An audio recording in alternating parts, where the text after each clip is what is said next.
നമസ്കാരം. പ്രത്യേക വാർത്താ ബുള്ളറ്റിൻ വായിക്കുന്നത് ലക്ഷ്മി ശ്രീവിജയ. ജനാധിപത്യം, നിയമവാഴ്ച എന്നിവയിൽ പരസ്പരം പങ്കുവയ്ക്കുന്ന വിശ്വാസമാണ് ഇന്ത്യ ഓസ്ട്രിയ ബന്ധത്തിന്റെ ശക്തമായ അടിത്തറയെന്ന് പ്രധാനമന്ത്രി നരേന്ദ്രമോദി.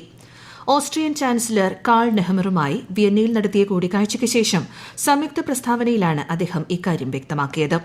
ആഗോള സൌരസഖ്യം, ജൈവ ഇന്ധന സഖ്യം എന്നിവ ഉൾപ്പെടെയുള്ള ഇന്ത്യയുടെ സംരംഭങ്ങളിൽ പങ്കുചേരാൻ ഓസ്ട്രിയയെ പ്രധാനമന്ത്രി നരേന്ദ്രമോദി ക്ഷണിച്ചു. ഓസ്ട്രിയൻ പ്രസിഡന്റ് അലക്സാണ്ടർ വാൻഡർബെല്ലുമായും ശ്രീ നരേന്ദ്രമോദി കൂടിക്കാഴ്ച നടത്തി. വിവാഹമോചിതരായ മുസ്ലിം സ്ത്രീകൾക്ക് ക്രിമിനൽ നടപടിക്രമത്തിലെ 125 വകുപ്പ് പ്രകാരം ഭർത്താവിൽ നിന്ന് ജീവനാംശം തേടാൻ അർഹതയുണ്ടെന്ന് സുപ്രീംകോടതി. സെക്ഷൻ 125 CRPC പ്രകാരം വിവാഹമോചിതയായ ഭാര്യയ്ക്ക് ഇടക്കാല ജീവനാംശം നൽകാനുള്ള നിർദ്ദേശത്തിനെതിരെ സമർപ്പിച്ച ഹർജി കോടതി തള്ളി. 1986 മുസ്ലിം സ്ത്രീകളുടെ വിവാഹമോചനാവകാശ സംരക്ഷണ നിയമം മതേതര നിയമത്തിന് അതീതമല്ലെന്നും പരമോന്നത കോടതി വ്യക്തമാക്കി. രാജ്യത്ത് ഡെങ്കിപ്പനി പ്രതിരോധ പ്രവർത്തനങ്ങൾ കേന്ദ്ര ആരോഗ്യമന്ത്രി JP നഡ്ഡയുടെ അധ്യക്ഷതയിൽ ചേർന്ന അവലോകന യോഗത്തിൽ വിലയിരുത്തി. ആരോഗ്യ മന്ത്രാലയത്തിലെ മുതിർന്ന ഉദ്യോഗസ്ഥർ യോഗത്തിൽ പങ്കെടുത്തു. അടുത്ത 4 മുതൽ 5 ദിവസത്തിനുള്ളിൽ ഹെൽപ്പ് ലൈനുകൾ ആരംഭിക്കാൻ കേന്ദ്ര ആരോഗ്യമന്ത്രി സംസ്ഥാനങ്ങൾക്ക് നിർദ്ദേശം നൽകി. കേന്ദ്രമന്ത്രി സർബാനന്ദ് സോനോവാൾ നാളെ തിരുവനന്തപുരത്തെത്തും. ലൈറ്റ് ഹൌസ് വിനോദസഞ്ചാരം പ്രോത്സാഹിപ്പിക്കുക എന്ന ലക്ഷ്യവുമായി ഈ മേഖലയിലെ പങ്കാളികളുമായി അദ്ദേഹം ചർച്ച നടത്തും. രാവിലെ 10 മണിക്ക് വിഴിഞ്ഞം ലൈറ്റ് ഹൌസിൽ നടക്കുന്ന ചർച്ചയിൽ കേന്ദ്ര സഹമന്ത്രി ശ്രീ ശാന്തനു ഠാക്കൂറും പങ്കെടുക്കും. രാജ്യത്തെ ആദ്യ അന്താരാഷ്ട്ര ജൻ AI കോൺക്ലേവിന് നാളെ കൊച്ചിയിൽ തുടക്കമാകും. നിർമ്മിത ബുദ്ധിയുടെ പരിവർത്തന സാധ്യതകളും സമൂഹത്തിലെ സ്വാധീനവും ചർച്ച ചെയ്യുന്ന കോൺക്ലേവ് മുഖ്യമന്ത്രി പിണറായി വിജയൻ ഉദ്ഘാടനം ചെയ്യും. പക്ഷിപ്പനി വ്യാപകമായി പടർന്ന സാഹചര്യത്തിൽ കോട്ടയം, ആലപ്പുഴ, പത്തനംതിട്ട ജില്ലകളിലെ രോഗബാധിത പ്രദേശങ്ങളിലെ MLAമാരുടെ യോഗം മന്ത്രി ജെ ചിഞ്ചുറാണിയുടെ അധ്യക്ഷതയിൽ തിരുവനന്തപുരത്ത് ചേർന്നു. നിലവിലെ സാഹചര്യം യോഗം വിലയിരുത്തി. സർക്കാർ സ്വീകരിച്ച നടപടികൾ, വിദഗ്ധ സമിതിയുടെ റിപ്പോർട്ട്, പുതിയ മാർഗനിർദ്ദേശങ്ങൾ, തുടർ നടപടികൾ എന്നിവ ചർച്ച ചെയ്യുന്നതിനാണ് യോഗം ചേർന്നത്. തിരുവനന്തപുരത്ത് കോളറ ബാധിത പ്രദേശത്ത് പ്രതിരോധ നിയന്ത്രണ പ്രവർത്തനങ്ങൾ ഊർജിതമാക്കിയതായി ജില്ലാ മെഡിക്കൽ ഓഫീസർ.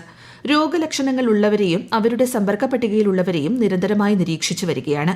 ഐരാണിമുട്ടം സാമൂഹിക ആരോഗ്യ കേന്ദ്രത്തിൽ ഐസൊലേഷൻ വാർഡ് പ്രവർത്തനം ആരംഭിച്ചിട്ടുണ്ടെന്നും DMO അറിയിച്ചു.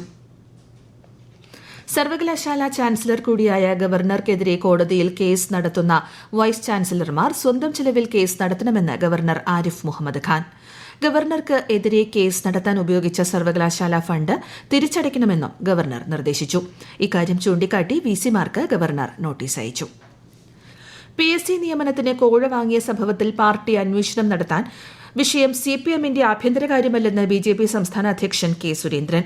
വിഷയത്തിൽ സമഗ്രമായ അന്വേഷണം വേണമെന്നും അദ്ദേഹം തിരുവനന്തപുരത്ത് ആവശ്യപ്പെട്ടു. വിഴിഞ്ഞം തുറമുഖത്തിന്റെ ട്രയൽ ഓപ്പറേഷൻ മറ്റന്നാൾ ആരംഭിക്കും.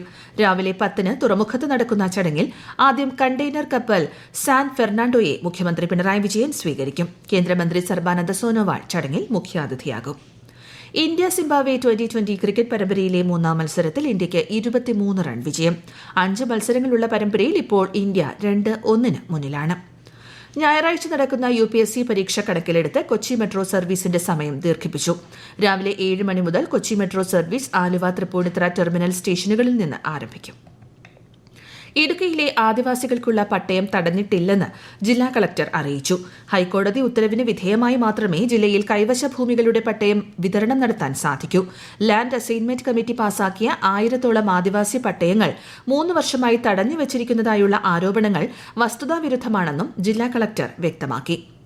ബിംസ്റ്റെക് വിദേശകാര്യ മന്ത്രിമാരുടെ 2ാമത് സമ്മേളനം നാളെ ന്യൂഡൽഹിയിൽ ആരംഭിക്കും. വിദേശകാര്യമന്ത്രി S ജയശങ്കർ സമ്മേളനത്തിന്റെ ആതിഥേയത്വം വഹിക്കുമെന്ന് വിദേശകാര്യ മന്ത്രാലയം അറിയിച്ചു. പ്രത്യേക വാർത്താ ബുള്ളറ്റിൻ കഴിഞ്ഞു. അടുത്ത വാർത്താ പ്രക്ഷേപണം നാളെ രാവിലെ 6:45-ന്.